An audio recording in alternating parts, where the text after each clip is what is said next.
Merci Laurie. Je vais partager quelques éléments de data, de tendance qu'on voit avec nos clients, avec les communautés de freelance avec lesquelles on travaille. Et puis on pourra avoir quelques questions, soit au fil de l'eau, soit en fin de presse. Alors nous, on a une conviction, c'est que l'IA, ça ne va pas remplacer totalement les consultants. J'étais à l'école 42 il y a 2 semaines, où il y avait toujours ce sujet de est-ce que les jeunes auront du travail demain?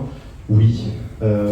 Moi, la conviction profonde que j'ai, c'est qu'on sous-estime toujours, on surestime toujours à court terme les effets d'une nouvelle technologie, on sous-estime à long terme ce qu'elle apporte réellement. On a vu plusieurs grandes révolutions qu'on nous a annoncées ces dernières années. Il y a 2 ans, 3 ans, il y avait un groupe qui s'est renommé autour du Metaverse. On est tous dans la salle. Il y a eu, avant, moi j'ai monté Rizocar, qui est une start-up que j'ai vendue à Société Générale dans la mobilité. On m'avait dit, ça ne sert à rien de te lever de ton canapé. Il y aura des voitures autonomes dans 2 ans. On n'est pas encore tout à fait arrivé. Donc, évidemment, il y a plein de choses qui vont se passer avec l'intelligence artificielle, avec les différentes technologies autour de l'IA, mais beaucoup de développement, beaucoup d'amélioration de la productivité, de la qualité. Donc c'est plutôt une augmentation de nos capacités plutôt qu'un remplacement total des intelligences. On a donc sur le marché du freelancing un peu plus d'1 million de freelances qui sont actifs en France. Ça représente 50 milliards de volume de business. Donc c'est quand même significatif. C'est une industrie à part entière. On a l'impression que c'est atomisé, que c'est éclaté et c'est peu valorisé. En réalité, c'est une industrie qui est significative. Le nombre de freelances a doublé depuis 2010. Là aussi, sous plusieurs forces. Peut-être c'est plus facile de construire une entreprise aujourd'hui, peut-être aussi c'est plus facile de trouver des missions quand on est indépendant aujourd'hui. Et nous, ce qu'on constate, c'est que c'est surtout devenu une modalité dans le choix de sa trajectoire professionnelle. Donc on est ravis d'accompagner ce trend. Je vais passer très rapidement là-dessus. Évidemment, il y a des métiers qui sont impactés par les nouvelles technologies. Il y a des métiers assez classiques, mais surtout ça crée des nouveaux besoins. Et nous, c'est ce qu'on voit tous les jours, on structure des équipes autour de nouveaux besoins, de nouvelles réalités, de nouvelles technologies, ça évolue très très vite. Donc ça demande de se reskiller et puis de maîtriser ces technos. C'est toujours la même histoire. Quand on maîtrise de nouvelles technos, on en tire le maximum de profit. Quand on ne la maîtrise pas, on la subit. Donc nous, ce qu'on constate, c'est que tous ceux et celles qui ont pris à bras le corps cette nouvelle techno, cette nouvelle réalité, qui comprennent bien toute la chaîne de valeur entre l'infra et puis le client et qui se positionnent dessus, en tirent des bénéfices assez forts. Si je regarde en 2024, on avait à peine 10% de nos missions qui embarquaient une notion autour de l'intelligence artificielle. Alors 10%, ça pouvait être aussi des sujets qui étaient liés à la data prep, à de la création de data lake. On était à la fin de ces sujets-là. Et aujourd'hui, on a doublé. Là, en ce moment, on a à peu près quasiment 100% de nos clients qui ont un sujet IA. Ils ont un sujet IA avec 2 forces. La première, c'est une force qui est liée aux actionnaires. Je ne sais pas si vous voyez des acteurs assez importants du marché. Dès lors qu'ils n'ont pas de stratégie IA, ils se font downgrader. Dès lors qu'ils ont une menace, qu'ils estiment qu'il y a une menace de l'IA sur leur secteur, ils se font aussi downgrader. Il y a un exemple qui est assez fort autour de Téléperformance, qui a été successivement downgradé sur son cours de bourse quasiment à chaque publication dans laquelle il positionnait l'IA comme étant une menace. Et jusqu'à aujourd'hui, où là ils ont une vraie stratégie IA qui mettent en avant dans la publication de leur rapport et qui fait qu'aujourd'hui ils sont en train de remonter un petit peu la pente. Ça c'est la première force, donc c'est une demande forte des actionnaires et du marché. La deuxième force, c'est une forme de pragmatisme. C'est que quand on est CIO, quand on est dans une équipe métier et qu'on voit en tant qu'utilisateur les capacités de l'IA, on a forcément envie d'en tirer un bénéfice au sein de l'entreprise. Et c'est peut-être finalement la singularité la plus forte de cette techno, c'est que c'est probablement la première techno qui arrive par les utilisateurs plutôt que par les organisations. C'est-à-dire qu'il y a un push très très fort des utilisateurs, quels qu'ils soient, dans l'organisation, pour que l'entreprise adopte la techno. Donc souvent, l'entreprise est un petit peu en retard même par rapport au mouvement qu'il y a dans les organisations, ce qui pose des défis assez forts pour la sécurité, pour la capitalisation de l'information, et puis pour monitorer les gains de ces nouvelles techno. Ce que nos clients recherchent, c'est ces mots-clés, on va dire. Les mots-clés qui sont en jaune, c'est des mots-clés qui n'existaient pas il y a 18 mois, donc qui sont complètement nouveaux et qui sont recherchés de façon assez massive. Bienvenue. Vous êtes au bon endroit, enfin j'espère.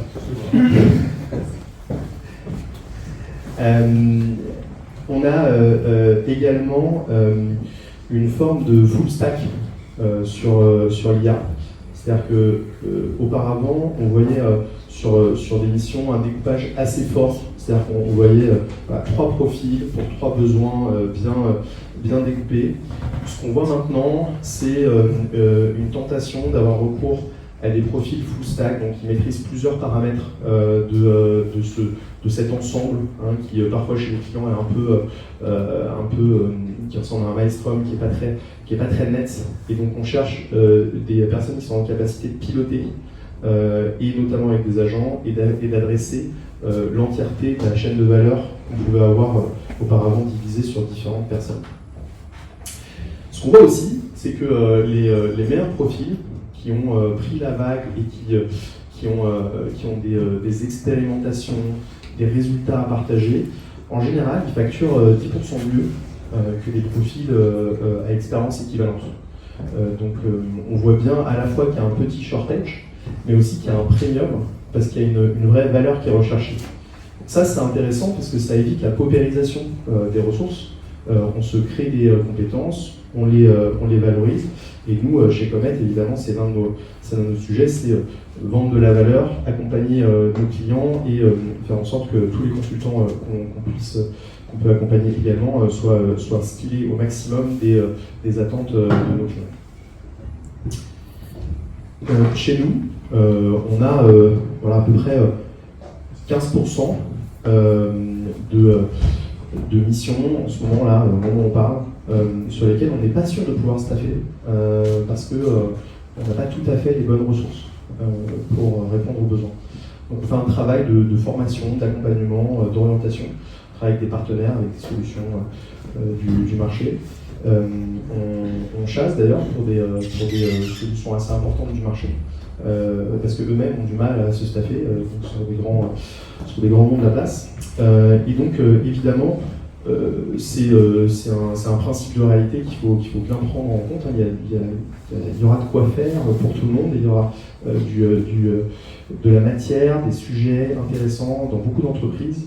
Donc c'est un moment pour être bien attentif, c'est un moment pour se former, pour être très en veille et surtout améliorer ses capacités et pouvoir démontrer au sein de projets qui sont dans des entreprises ou en side d'entreprise que la valeur qu'on peut apporter dans un projet et sur des sujets particuliers. 2026, c'est un marché qui ressemble un petit peu à 2025, qui est assez compliqué. Au niveau du conseil en France, il y a même eu un petit recul, c'est moins 1% en France. En 2025, 2026, même tendance, c'est compliqué, les projets sont plutôt à court terme, c'est décidé rapidement, mais les engagements sont plutôt court terme. Donc il y a une pression assez forte sur les prix, il y a de la visibilité qui est quand même réduite. Il y a des arbitrages entre la cyber, les projets IA, les augmentations de pricing des différents éditeurs du marché, quels qu'ils soient.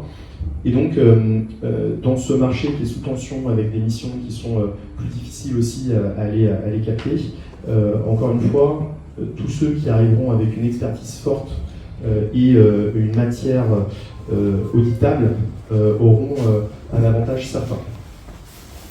Ce qu'on voit en revanche, c'est que sur la fin de l'année et sur 2027, on est assez confiant, et notamment parce qu'on arrive aussi à une forme de maturité sur la démonstration de ce que peut amener l'intelligence artificielle en tant résultats probants, auditables, héroïstes dans une entreprise. Et donc on est assez confiant, particulièrement sur la verticale IA, pour construire des beaux projets, des centres de compétences, construire des belles histoires. Et donc je pense qu'il faut aussi s'extraire d'une forme de morosité ambiante qui nous inviterait à rester assis sur notre canapé et regarder le monde s'écrouler.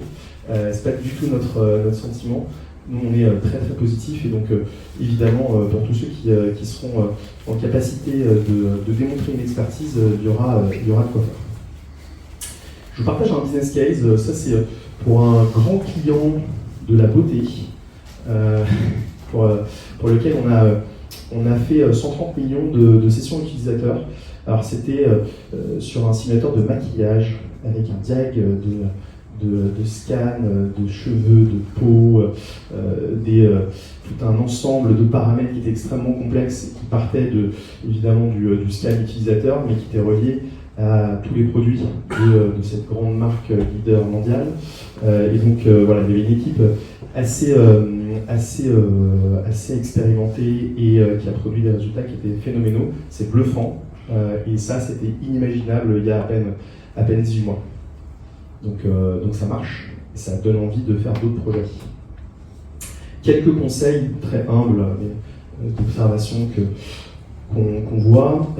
Bon, ça on a repris le motto des JO, c'est Faster, Higher, Stronger, Together. C'est vraiment ce côté compétition qui retranscrit assez bien, je trouve, l'environnement dans lequel on est, avec un enjeu qui est pour tous et pour chacun de trouver comment faire les bons choix sur les outils, sur les technos et faire la démonstration de ce que ça peut apporter. Et ça se joue d'abord à l'individu et dans un environnement qui va très très vite. Je pense qu'il ne faut pas du tout se reposer. Il faut être en activité, il faut être très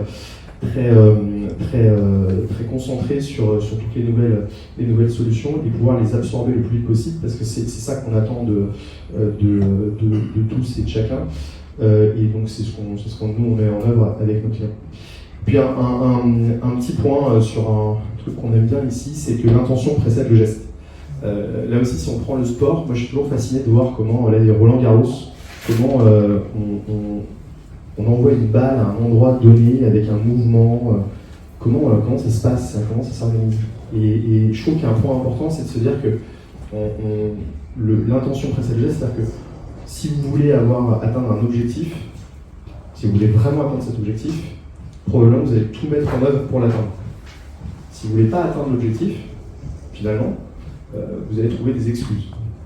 Donc il y a un sujet que je trouve intéressant par rapport à ce qu'on voit sur l'intelligence artificielle aujourd'hui, c'est que côté client, c'est vrai aussi. Si on veut faire un projet IA qui fonctionne, on fera un projet IA qui fonctionne, on mettra tout en œuvre pour avoir un projet qui fonctionne. Et donc tout le but pour tous ici dans cette salle, c'est de pousser au maximum les intentions et puis de réaliser le geste. Je suis disponible pour les questions, si vous en avez.